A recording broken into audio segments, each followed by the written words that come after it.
शिक्षा चिकित्सा भरपूर रोजगार है, उज्जवल भविष्य का यही तो मूल आधार है। विकास हो रहा है, उत्थान हो रहा है, प्रगति का द्वार खुला है, दशा दिशा भी बदल रहा है। विकास की नई गाथा लिख रहा है झारखंड, हमारा झारखंड, उभरता झारखंड, हमारा झारखंड, उभरता झारखंड।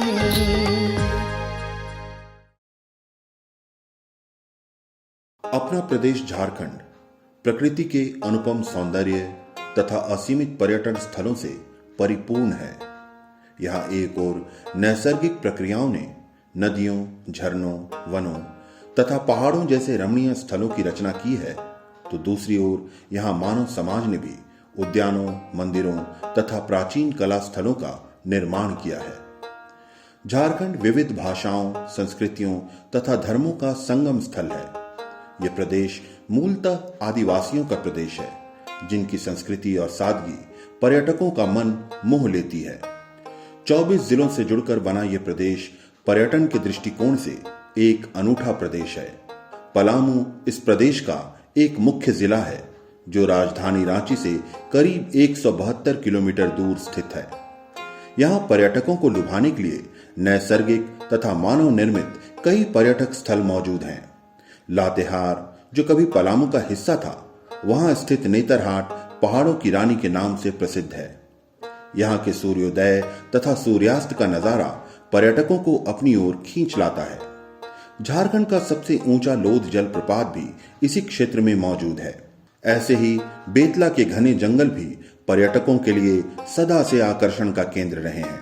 इन सब के अलावा पलामू जिले में मुख्य रूप से मलय जलाशय, भीम चूल्हा, चियांकी उद्यान, देवी धाम, चौगुना धाम पर्यटकों को अपनी ओर खूब आकर्षित करता है। आज पर्यटन एक उद्योग का रूप धारण कर चुका है।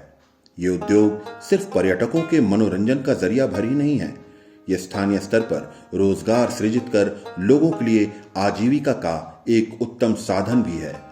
यही वजह है कि अपने प्रदेश की सरकार इन स्थलों को विकसित करने के प्रयास में सदैव तत्पर रहती है।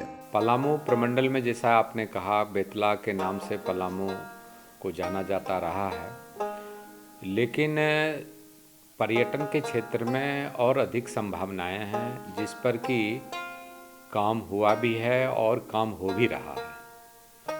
तो सबसे पहले हम जैसे नेतरहाट से आपको शुरू करते हैं। तो नेतरहाट लातेहार जिला के अंतर्गत पड़ता है और वहाँ पे खास करके जो अभी अक्टूबर नवंबर के बाद काफ़ी सैलानी आते हैं, वहाँ पे रुकते हैं, उसके बाद सनराइज़ सनसेट देखते हैं, वहाँ के मौसम का लुत्फ़ उठाते हैं। तो नेतरहाट और उसके बाद वहाँ से आप चलेंगे महुआ डांर में, तो वहाँ पे लोध जलप्रपात है।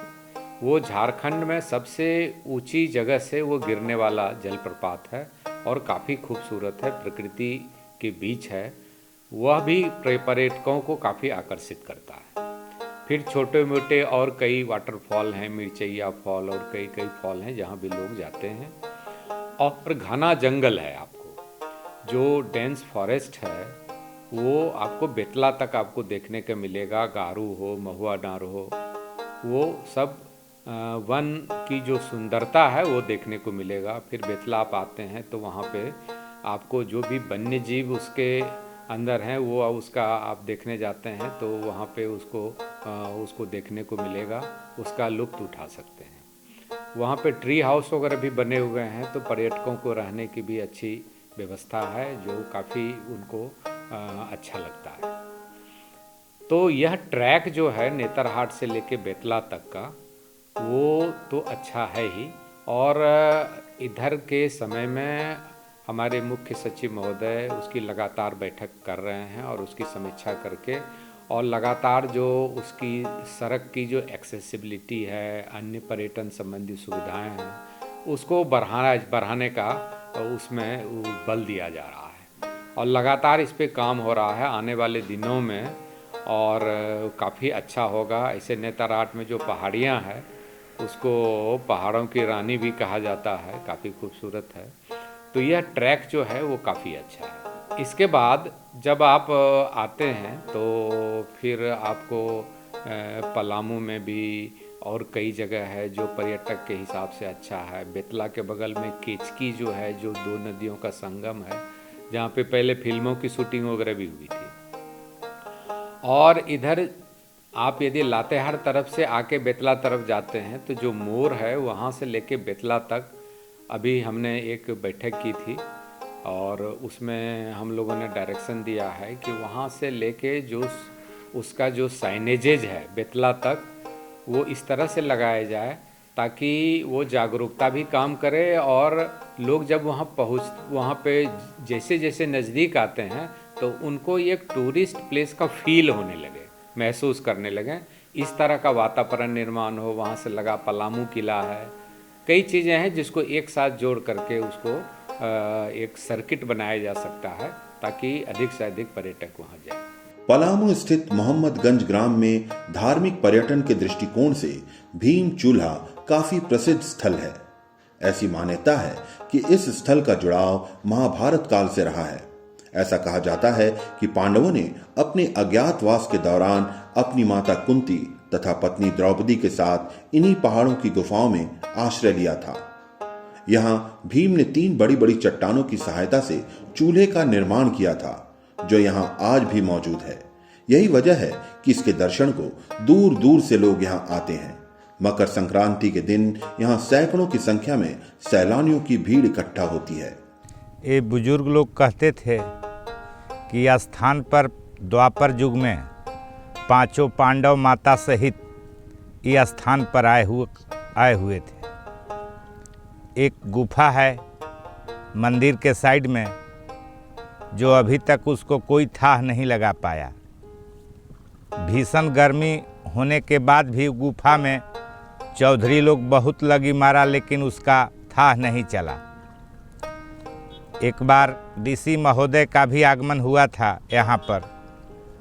डीसी महोदय भी आए और उनको हमें गुफा के बारे में हम जानकारी दिए और 5 पांडव इस स्थान में भीम 3 पत्थर रखे थे जो चूल्हा बना हुआ है और इस युग में उस पर डीसी महोदय के द्वारा कड़ाह चढ़ाया गया और लोग बताते थे कि उनके माता अपने पुत्र के लिए इस पर भोजन बनाए थे, इसलिए इस जगह बहुत मशहूर माना गया है।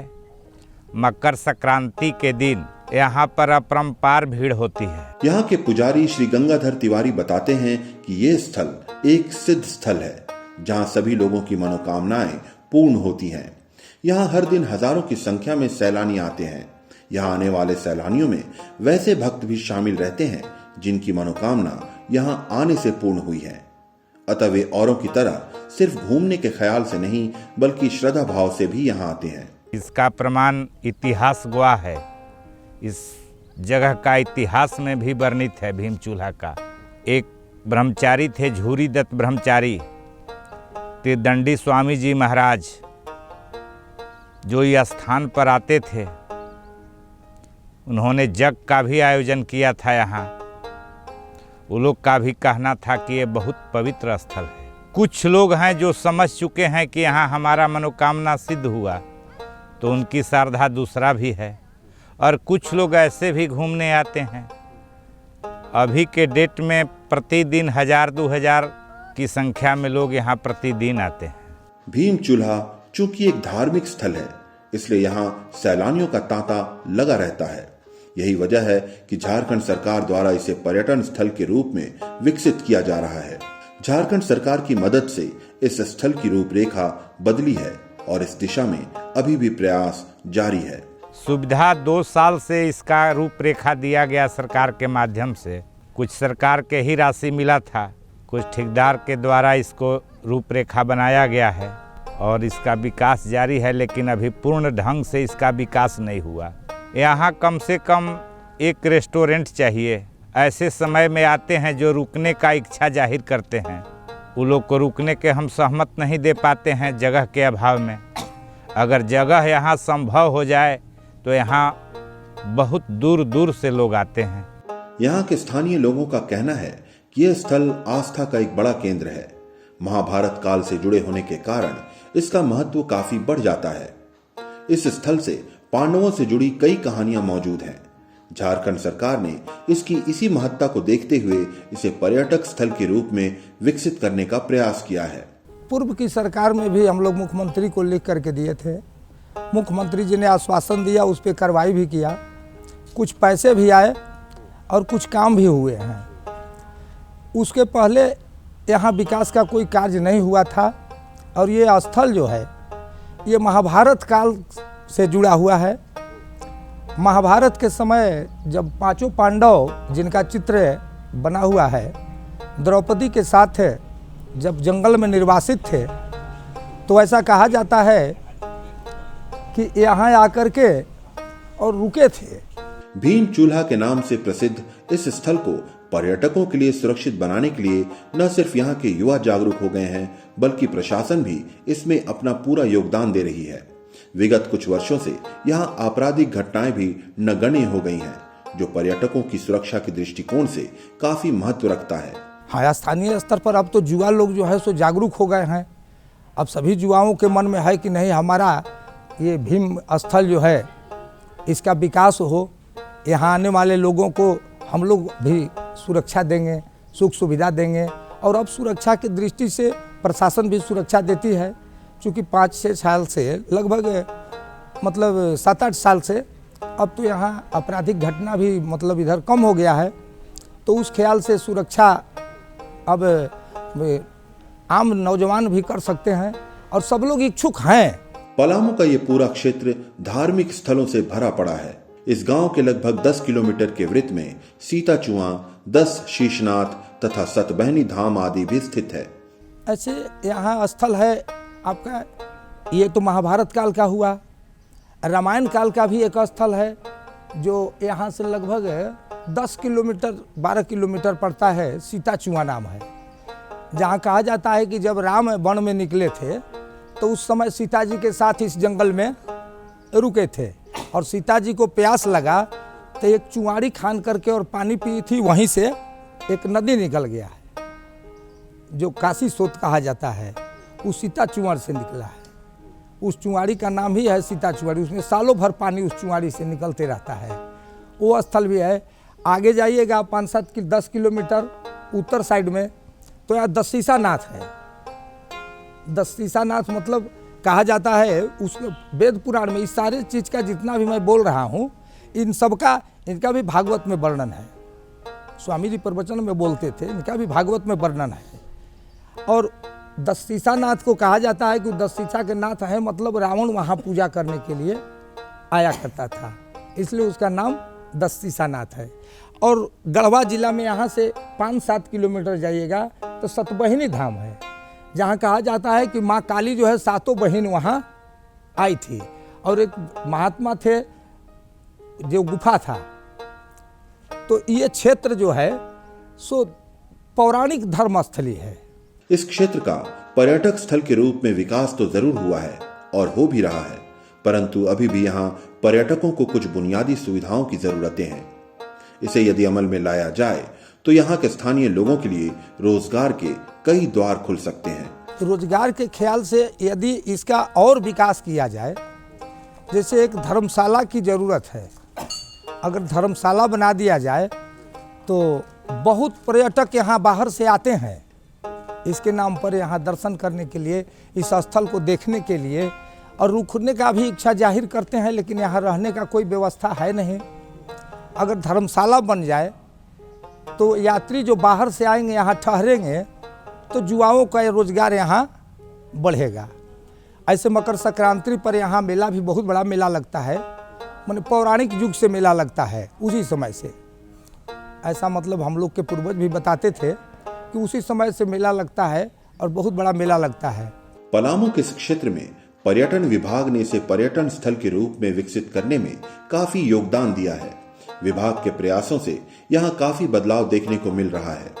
यहाँ विभाग द्वारा 4 दीवारी का निर्माण हुआ है तथा पर्यावरण सुरक्षा पर ध्यान दिया गया है। फिर पेड़ पौधे आदि भी लगाए गए हैं, जिससे क्षेत्र का सौंदर्यीकरण हुआ है। इतना ही नहीं, यहाँ सरकार की सहायता से लोगों को स्वरोजगार भी उपलब्ध हो रहा है। सर ग्राउंड लेवल पर देखिएगा, जब से सर हम रिसेंट कुछ ईयर से देख रहे हैं तो काफ़ी कुछ बदलाव और डेवलपमेंट हुआ है। और यहाँ सर डेवलपमेंट में जिस तरह का आप देख रहे हैं, चाहे वो सर बाउंड्री का काम है, चाहे इन्वायरमेंट को लेकर हो, चाहे ग्रास रूट पर ग्रासिंग का काम हो, इस तरह का काम सर है बहुत कायदे से हुआ है, जिसका असर आपको सर देखने को बाकायदा मिलेगा कि लोगों का सर जमावड़ा से लोगों का जुड़ाव दिन प्रतिदिन बढ़ता जा रहा है। और इस तरीक़ा से बहुत ही कायदे से इसमें इंक्रीमेंट हुआ है, जैसे लोगों का आवागमन और इसका जो है प्रचार प्रकोप बहुत तरीके से और अच्छे से हुआ है। हाँ सर, जिस लेवल से कुछ हम बताएं कि कुछ बीते वर्षों में जिस तरह से ग्राउंड रूट पर सर काम हुआ है, उसमें काफ़ी चीज़ बदलाव आपको देखने को मिलेगा, क्योंकि लोकल जो इलाका है सर, उसमें ह्यूमन डेवलपमेंट को लेकर हो, चाहे फिर किसी तरह का जैसे जुड़ाव का बात हो, लोगों का रोजगार का साधन का बात हो, तो ये इसमें ऑप्टिमिस्टिक फ्यूचर देखा जा रहा है कि इस तरह का प्रकोप बढ़ता जा रहा है। जैसे अभी फ़िलहाल में ही 2-3 दुकानें हैं, तो इसमें लगभग और नहीं तो 15 से 20 लोग कुछ न कुछ रोजगार के साधन से मतलब अपना रोजगार याचना कर रहे हैं। इस क्षेत्र तक पहुंचने के लिए आवागमन के लिए रेल तथा पक्की सड़कें मौजूद हैं, अतः सैलानियों को यहां तक पहुंचने में किसी तरह की परेशानी नहीं उठानी पड़ती है। ये क्षेत्र पर्यटन के दृष्टिकोण से काफी उपयुक्त है। यदि पर्यटन स्थल के रूप में इसका संपूर्ण विकास होगा तो ये स्थानीय लोगों के रोजगार का एक सशक्त साधन बनेगा। इसका जो है सर कनेक्टिविटी बहुत तगड़ा है, चाहे रोड कनेक्टिविटी हो, रेलवे का कनेक्टिविटी हो। तो जैसे पास का रेलवे स्टेशन जो है वो मोहम्मदगंज रेलवे स्टेशन है, कोसियारा रेलवे स्टेशन है, और रोड का ट्रांसपोर्ट भी बहुत अच्छे तगड़े से है। जिस रोड से आप गुजरे हैं, आ भी रहे हैं, हाईवे वगैरह भी पास से कनेक्ट करता है।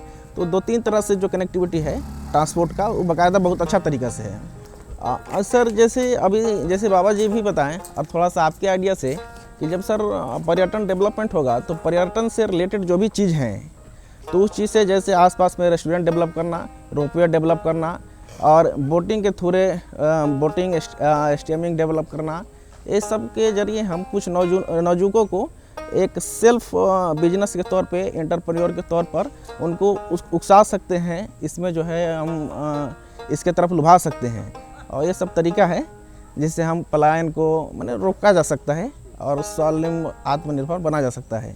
पलामू में हो रहे पर्यटन स्थलों के विकास स्वरूप पलामू की छवि अब झारखंड में बदल रही है। इसका प्रचार प्रसार अन्य राज्यों में भी हो रहा है तथा धीरे धीरे यहाँ के क्षेत्र पर्यटन स्थल के रूप में अपनी छवि गढ़ने में सफल हो रहे हैं। जो पहले का जो पहचान है, अगर हम बहुत वाइड नज़रिया से देखें, चाहे वो मोस्ट ग्रुप हो, हाँ, तो बहुत तरह से बदलाव हुआ है, क्योंकि सर बहुत सा डिपार्टमेंट एक्टिव हुए हैं इस माध्यम लोकल गवर्नेंस के चलते और लोकल लोगों के चलते। ऐसा मतलब हम लोग मेहनत किए हैं कि आप जैसे लोग आ रहे हैं और बल्कि इस मुद्दे को उठा रहे हैं, और इसका छवि जैसे पलामू का पहले जो छवि था, बहुत सा ऐतिहासिक धरोहर होने के बावजूद भी लोग नहीं जानता था, उसको नहीं पहचान दे रहा है। तो आप लोग के सहारे हम लोग उसको एक जरिया से पहचान भी दे पा रहे हैं। तो ये काम जनरली बहुत तेज़ी से बदलाव हुआ है इसमें। किसी भी क्षेत्र में पर्यटन स्थल तभी सफल हो सकते हैं जब वो क्षेत्र विधि व्यवस्था के दृष्टिकोण से सुरक्षित हो। पलामू क्षेत्र जो कुछ वर्ष पूर्व अशांत क्षेत्रों में गिना जाता था, आज वहां प्रशासनिक गतिविधियों से शांति बहाल हो गई है। यहाँ पक्की सड़कों का विस्तार हुआ है जो पर्यटकों के आवागमन के लिए अत्यंत आवश्यक है। और सुरक्षा की जहाँ तक बात है, पहले जो नक्सलिज्म का दौर था वह बहुत ही भयावह था इस क्षेत्र में लेकिन उसमें अभी काफ़ी उल्लेखनीय कमी आ गई है। और नाम मात्र का आपको छिटपुट जो कुछ गिरोह जो है वही सक्रिय है, अदरवाइज जो ऑर्गेनाइज्ड नक्सलिज्म था उसका सफाया हो चुका था। अभी जो बूढ़ा पहाड़ जो सबसे बड़ा सेंटर था उसको भी साफ किया जा चुका है, और वहाँ पे सीआरपीएफ और जो यहाँ के जवान हैं वो रहते हैं वहाँ पे, इसलिए अब उस तरह की कोई बात नहीं है। सड़कें ठीक हुई है और आप देखेंगे तो सड़क सुविधा काफ़ी बढ़ी है और उसको बढ़ाने का प्रयास किया जा रहा है। एक बात आपने जो ग्रामीणों की सहभागिता कहा, यह टूरिज्म को डेवलप करने के लिए मेरे विचार से भी बहुत ही आवश्यक है। जब तक लोग उसके सहभागी नहीं बनेंगे, उसको समझेंगे नहीं और उसका लाभ उन तक नहीं पहुंचेगा, तब तक उनका योगदान नहीं होगा और वो पर्यटकों को सुरक्षित रखना, उसको सही व्यवहार देना, यहाँ के लोकल व्यंजन से उनको उपलब्ध कराना, ये सारी सुविधाएं वहाँ के सहभागिता से भी हो सकता है और यह बहुत ज़रूरी है। इसको बढ़ाने का प्रयास किया जा रहा है, आने वाले समय में निश्चित बढ़ेगा। पर्यटन विकास का अप्रत्यक्ष संबंध स्थानीय लोगों के लाभ से भी होता है। पलामू में जिस तरह से पर्यटन विकसित हो रहा है, ये यहाँ के स्थानीय लोगों के लिए वरदान साबित हो रहा है। जैसे जैसे ये और विकसित होगा, वैसे वैसे लोगों के लिए यहाँ रोजगार के नए अवसर सृजित होंगे, जिनके पलायन पर अंकुश लगाएगा। बिल्कुल, जो भी युवा माइग्रेशन करते हैं, जो काम की कमी होती है तो वो बाहर जाते हैं काम करने, तो यदि पर्यटक क्षेत्र बढ़ेगा, उसमें लोगों का आना जाना बढ़ेगा, तो फिर ज़्यादा गाड़ियों की ज़रूरत पड़ेगी, जिससे कि पर्यटक जाएंगे। रहने का जो होगा, खाने का जो रेस्टोरेंट है उसकी संख्या बढ़ेगी। गाइड वगैरह भी काफ़ी बढ़ सकते हैं उसमें, जो उनको ले जाके बतावे, वो ऑर्गेनाइज रूप से अभी नहीं है। तो उनके लिए भी रोज़गार के नए अवसर वो लाएंगे और उसको रोज़गार यहाँ पे उपलब्ध हो जाएगा, तो निश्चित रूप से वो बाहर नहीं जाएगा। यहाँ अब स्थानीय लोगों को पर्यटन के माध्यम से रोजगार मिले, इस दिशा में सरकार ने पहल कर दी है। यहाँ के स्थानीय लोगों को अब पर्यटन से जुड़े स्वरोजगार से जोड़ा जा रहा है, उन्हें स्वावलंबी बनाने का प्रयास किया जा रहा है। अभी हम लोग लोकल लोगों पे काम करना शुरू किए हैं। इससे पहले जो भी वर्क हुए थे उसमें हम लोग किसी भी स्थानीय लोगों को वो रोज़गार नहीं उपलब्ध करा पा रहे थे, लेकिन पिछले साल से ही हम लोग चियांकी पार्क को संचालित करने के लिए जो लोकल जो वहाँ के क्षेत्र हैं या लोकल जो स्थानीय लोग हैं उनके साथ जो है समन्वय स्थापित करके उनको एजेंसी के माध्यम से वहाँ पर उनको रोज़गार दिया जा रहा है। साथ ही साथ भीमचूला में हम लोगों ने शुरू किया है और अभी हम लोग वाटर स्पोर्ट्स स्टार्ट करने वाले हैं मलई डैम में, जहाँ पर जो स्थानीय जो विस्थापित लोग हैं उनको रोज़गार मुहैया कराएंगे, जिससे कि मतलब वहाँ के लोगों को भी इसका बेनिफिट मिल सके। पर्यटक को अगर हम सही रूप से अगर विकसित करें तो जाहिर सी बात है कि वहाँ के लोगों को एक रोज़गार मिलेगा, जिससे कि उनको आर्थिक रूप से संयम होने में जो है कि काफ़ी उनको उसका बेनिफिट मिलेगा। तो जहाँ तक मेरा मानना है कि अगर हम पर्यटक को अगर अच्छी तरह से विकसित करें तो वहाँ के रोज़गार और जो वहाँ के लोगों को इसको ज़रूर उसका बेनिफिट मिलेगा। पर्यटन आज की तारीख में एक उद्योग का रूप ले चुका है। ये सिर्फ सैलानियों के मनोरंजन का साधन मात्र ही नहीं रहा है, ये एक ऐसा उद्योग बनता जा रहा है जहां सबसे अधिक आर्थिक फायदे हैं। इसके अलावा ये स्थानीय लोगों के लिए रोजगार का भी एक सशक्त माध्यम बनता जा रहा है। पर्यटन स्थल की सार्थकता भी इसी में है कि इसके जरिए लोगों को रोजगार मिले। अप्रतिम सौंदर्य से भरे अपने झारखंड प्रदेश में इसकी असीम संभावनाएं हैं। इसके सौंदर्य को यदि पर्यटक स्थल के रूप में विकसित किया जाए तो निश्चित तौर पर यह यहाँ के लोगों के रोजगार को नया आयाम देगा और उन्हें आर्थिक रूप से सशक्त बनाएगा। विकास की नई गाथा लिख रहा है झारखंड, हमारा झारखंड, उभरता झारखंड, हमारा झारखंड, उभरता झारखंड।